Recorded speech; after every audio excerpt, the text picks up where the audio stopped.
Panties and boobs. Panties, panties, panties. Let me just get that out of the way. More on that in a second. Click the links to enter the art contest or to support the channel. I run on hatred, drugs, and Southeast Asian massages. I don't care what Cecil says. They are girls if they say they are. Why Rich Johnston of Bleeding Cool and the other NPCs are terrified of Comicsgate and other movements that break the conditioning. I saw a Neil Gaiman comic, and it reminded me of the time he had some opinions about Comicsgate without actually talking to anyone in Comicsgate. But he isn't alone. There was a time that guy, I forget his name, but I made a video on him, and so did Diversity in Comics. He heard a rumor that right-of-center people were being discriminated against in the comic industry. So Mike Miller, John Malin, Tim Lim, JDA, EVS, and a bunch of others jumped in to tell their story. Well, those comments got absolutely ignored, and someone must have called him and whispered into his ear that he's treading on thin ice. So the next day, well, a full 18 hours later, he tweeted that he had made some calls and was not able to find any discrimination against conservatives in the comic book industry, even though there were dozens of people in the comments who were telling their story of being blacklisted. Mike Miller even named his channel Blacklist Universe before he foolishly named it to something stupid. I don't know what Comics Matter or something. It's silly. Neil Gaiman and a bunch of other woke types heard one side of Comicsgate, and they formed a lynch mob and judged Comicsgate without any concept of due process. They just #believed all soy boys. But they are literally the party of lynch mobs, the people who believe all women without due process. But hey, what if the women are lying? The Kobe thing is a good example. If we believe all women, then Kobe is a monster. Weinstein and Epstein are monsters. Why is there an exception for Kobe? Either the concept of due process applies, or all we're left with are the witch hunts. If we can believe all women, then shouldn't we believe all men? How about we examine facts and evidence and try to reach a fair resolution? And really, once you find out that women do in fact lie about all sorts of things, doesn't that immediately invalidate the idea of belief without verification? Women lie because humans lie. That's why we have courts in the first place, to prevent people jumping to conclusions. The same applies to Comicsgate and those outside and within Comicsgate. People make false accusations all the time. That's why it's critical to examine the evidence yourself, and if the evidence just isn't available, being able to say, hey, I'm unable to reach a decision due to lack of evidence. But humans aren't wired to do that. The truth about Comicsgate is that it's a group of very loosely associated people who are sick and tired of SJW poison in comics. And in both groups, Comicsgate and SJWs, you're going to find cool people like me, and weird degenerates like Al Ewing. It's just that with SJWs, you're going to find a much higher percentage of evil people who want to put your sons in dresses and to struggle snuggle your kids. Because, hey, if we're just being honest, when it comes down to it, a lot of them are out and out degenerates who want to prey on children.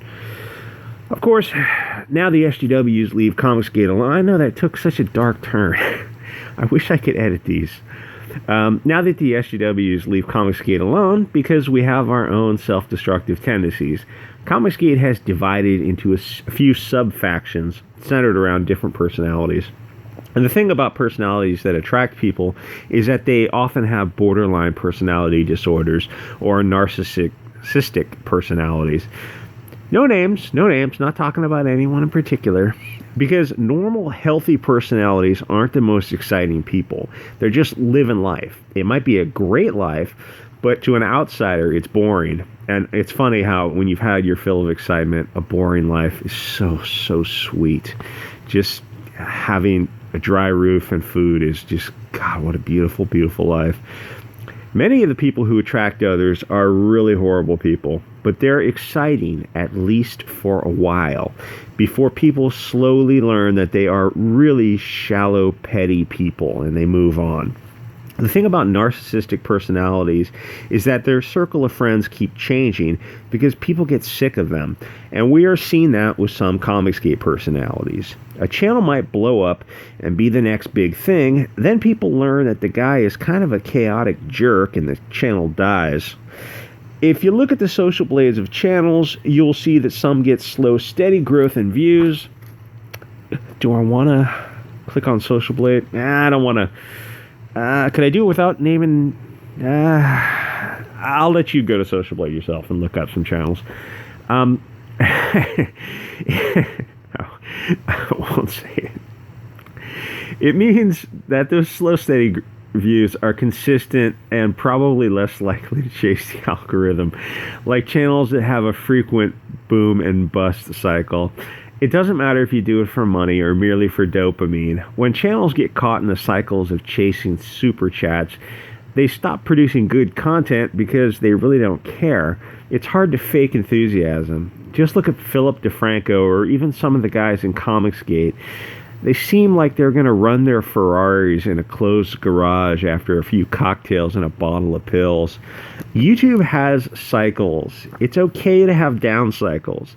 If you keep chasing eyeballs, you're going to turn into Tim Pool. Now, don't get me wrong, he is a millionaire who, if it wasn't for YouTube, would be working in a skate shop. YouTube bought him a mansion. But every video is, OMG, Democrats are outraged as Trump panics. And he'll capitalize words like panic and outrage. Most of his titles are clickbait, which is perfect for YouTube. If you don't have tits and ass, you gotta pretend to be outraged at politics or Star Wars. But when there is no news, they've got to create news or manufacture drama. So if you want those outraged super chats, then you need to pick a fight. But ordinary, normal people won't attack their friends for money because it's the mark of a deeply disturbed individual. But often, deeply disturbed individuals are very entertaining, at least for a while. And how's about that for a title? But often, deeply disturbed individuals are very entertaining, at least for a while. That might be a little too on the nose. You never know who's watching your videos. And hey, if you need to put food on the table, go for it. Do what you got to do. But if you're already a millionaire living in a mansion, maybe you can lay off attacking your friends. Just a thought. Comicsgate is it, guys. Marvel and DC are never going to fire the SJWs. Mainstream comics will never return to normal. It is always going to be blonde man bad, where gangs of blonde men terrorize a city selling drugs and attacking people. The mainstream comics, literally everyone left in the industry is alt-left. I heard Yellow Flash talking about how the Immortal Hulk got woke and he had to drop it. It was woke from issue 1. The first issue had a blonde guy rob a liquor store and take out 3 people with his Liberty device. Then he returns to his fellow whites in his gang to commit more crime. 99% of gangs are black or Latino, but whatever, those are just hate facts. The first issue was anti-white hatred by Al Ewing, who is, please DuckDuckGo his image. He looks like what you'd expect when someone says they hate white people. It's like you put up Al Ewing's picture. Yep, that's the guy. That's the guy who was picked last for every sport and never went on dates. And probably had to pay for sex. So after that issue 1 of Immortal Hulk, it just went downhill from there. Even in the latest issue 30, it has 2 main characters. Old, ineffectual, whining white man and a brave, strong, capable black woman who has to rescue him.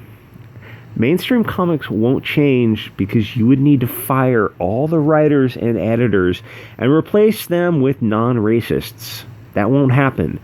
You know, if they, love or hate EVS or Richard Meyer, mainstream comics could do a whole F-lot worse than hiring both of those guys. And I don't mean as artists. I mean hire EVS as an editor or a writer. Because he's not a concern. He's barely conservative. Him and Myers, yeah, they're barely right of center on the spectrum, but they can tell good, moderate stories without political bias.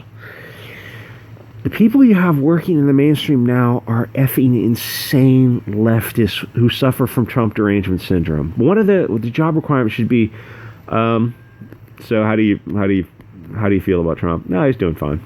No, I don't like him, but whatever. He's better than the competition, or worse than the competition, or I'll vote for him, or I won't vote for him. But it's not a big deal, because that's how elections go in America. It's just it's wings of the same bird going, I don't know, crashing into the ground about 200 miles an hour. So, I mean, if you hired EVS and Myers, you'd actually make money. How's that for a title? Hire EVS and Myers. That way I get to use their name in the title, which brings in clicks and eyeballs. And if I could find a picture of both of them, that would definitely bring in clicks and eyeballs. Am I chasing the algorithm? Ooh, I might be chasing the algorithm. You can't fire everybody in mainstream comics, because the people who do the hiring and firing are also SJWs who really, really hate the beautiful people of the light, especially blondes and redheads. Black hair in mainstream comics is never used for people of European descent, because they want you to know who you are hating. Probably the Germans, am I right? Can we just bring on World War III already? Click the links to support the channel or donate art. And I will see you next episode. Stay soy-free, woke, and remember that the media is the enemy of the people. Oh, and Comicsgate is as good as it gets in terms of creating a new industry. So maybe could we all act like adults?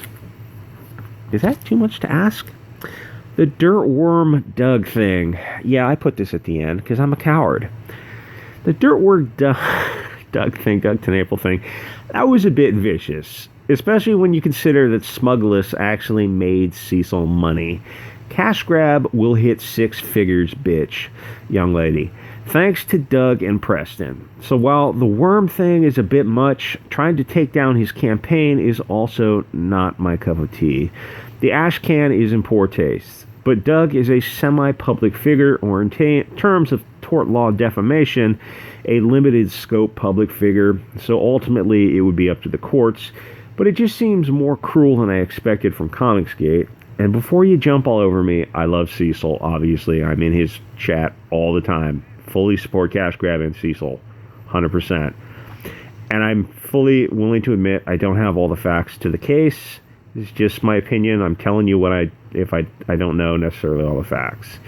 And I'm sure someone will set me straight in the comments. Probably someone like Man of Action. Or someone else who will be very, very forthright and honest in the comments. Oh, what's this? A blonde guy with a Liberty device who's going to go in a liquor store and take out 3 people. In case you don't know, he's blonde. He's blonde and blue-haired. Al Ewing, why do you hate these Aryan stereotypes? What is it about the Germans? What is it, Al? Explain it to me. I need to know. I'm curious.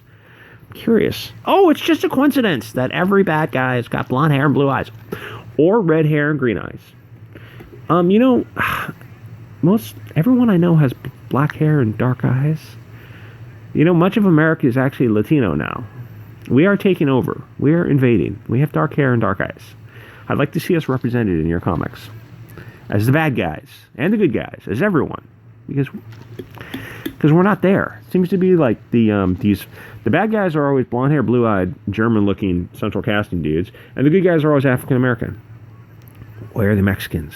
Where are the Italians? Where are the Portuguese? Where are the Greeks, for God's sakes?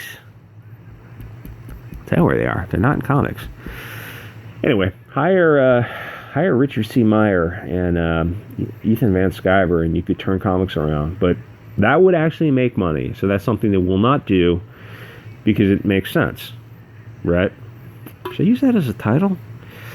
I don't know. I feel like such a cheap internet whore when I use titles like that, and I don't know. The thing is, ultimately, if you want eyeballs, you got to get eyeballs. And YouTube is a real... YouTube changed the algorithm twice with... the PewDiePie thing was the first hit, and then the Steven Crowder Vox thing was the second hit. And actually, I was listening to a few minutes of Captain Cummings talk with JDA about it earlier today. He was talking about his channel, which he said was blowing up and doing great, and then one of those events hit and just growth stopped. And that's just the new algorithm. Like I said, YouTube they want girls in yoga pants making vegetable shakes, and they want like unboxing videos and cute animal videos. They just want the most harmless milquetoast. Just put a Liberty device in your mouth and pull the trigger until you find a full cylinder. Anyway, like, comment, subscribe. You want to enter the art contest. Maybe when I hit 500 subs, that'll be good enough. I'll give away something to the winner. The problem is that there were so many people who sent art, and they're all really good. So how do I pick one? There's like 5 top-notch artists. I can't send them all books. That would cost like $200 if you add in shipping. And to send the one guy art, I send the one guy something, it's like, well, yeah, what about the others who are all equally good? I don't know. I'll figure it out. All right, guys, like, comment, subscribe, and I will see you on the next episode.